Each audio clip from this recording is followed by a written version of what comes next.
Motherson Sumi company की restructuring के लिए कल यानी 29 अप्रैल को शेयर होल्डर्स की वोटिंग हुई थी और 99.44% शेयर होल्डर्स ने सपोर्ट में वोट दिया।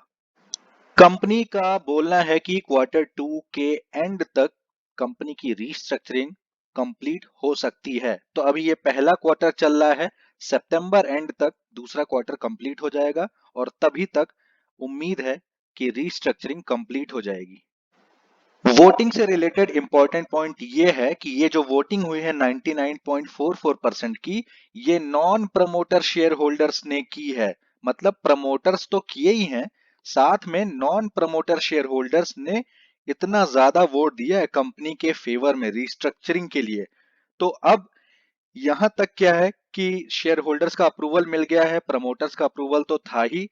अब अगला स्टेप क्या है कि एनसीएलटी का अप्रूवल लगेगा। एक बार एनसीएलटी अप्रूव कर देगी, उसके बाद कंपनी का स्टॉक स्टॉक एक्सचेंजेस में लिस्ट हो जाएगा। और जैसा कि मैंने बताया कि कंपनी ने बोला है कि क्वार्टर 2 के एंड तक सक्सेसफुली रीस्ट्रक्चरिंग भी हो जाएगी और स्टॉक लिस्ट भी हो सकता है। जैसा कि आप देख सकते हैं कि रिस्ट्रक्चरिंग के बाद दो कंपनियां फॉर्म हो जाएंगी। पहली होगी Motherson Sumi wiring India limited, दूसरी होगी मदरसन सुमी सिस्टम लिमिटेड। लेकिन ये कंबाइंड एंटिटी होगी किसके साथ?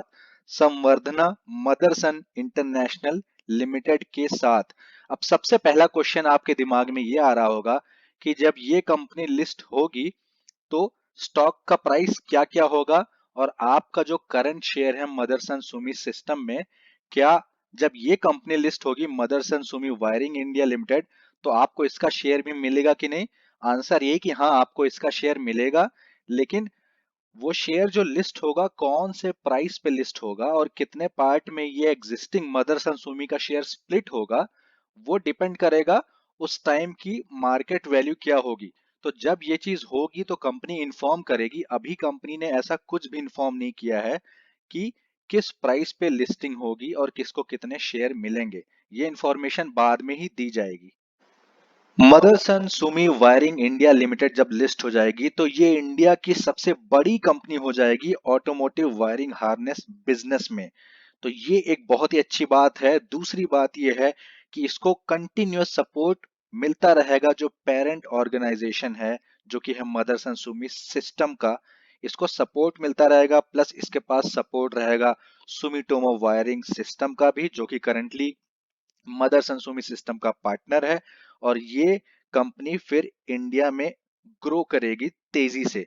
और साथ ही में सबसे अच्छी बात यह है कि इलेक्ट्रिक व्हीकल के बिजनेस में आप इस पे बेट कर सकते हैं, क्योंकि आगे जाके ये नए नए सॉल्यूशंस निकालेगी अपने पार्टनर्स के लिए जो फ्यूचर में इलेक्ट्रिक व्हीकल बनाएंगे।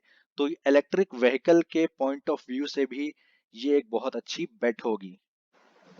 अब रीस्ट्रक्चरिंग के बाद इस कंपनी का स्ट्रक्चर इतना सिंपल हो जाएगा कि पहली कंपनी का काम सिर्फ ये होगा कि वो वायरिंग हार्नेस से रिलेटेड सारा बिजनेस संभालेगी और दूसरी कंपनी रिमेनिंग सारे बिजनेस को संभालेगी।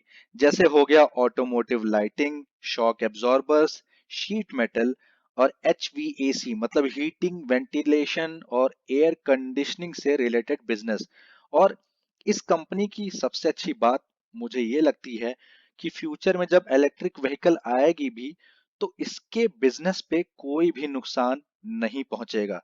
क्योंकि देखिए इलेक्ट्रिक व्हीकल में वायरिंग हार्नेस होगा ही होगा, ठीक है, उसमें ऑटोमोटिव लाइटिंग होगी ही होगी, उसमें शॉक एब्जॉर्बर्स भी होंगे, शीट मेटल भी होगा और HVAC से रिलेटेड मतलब हीटिंग वेंटिलेशन एयर कंडीशनिंग, ये सब भी इलेक्ट्रिक व्हीकल में होगी।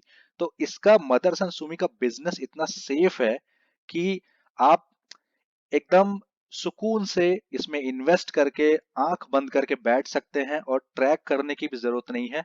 आप धीमे धीमे करके आपका पैसा ग्रो होता रहेगा। तो ये था कुछ important update Motherson Sumi system की रीस्ट्रक्चरिंग को लेके। इसी के साथ मैं ये वीडियो समाप्त करता हूँ। Thank you for watching this video. Bye bye.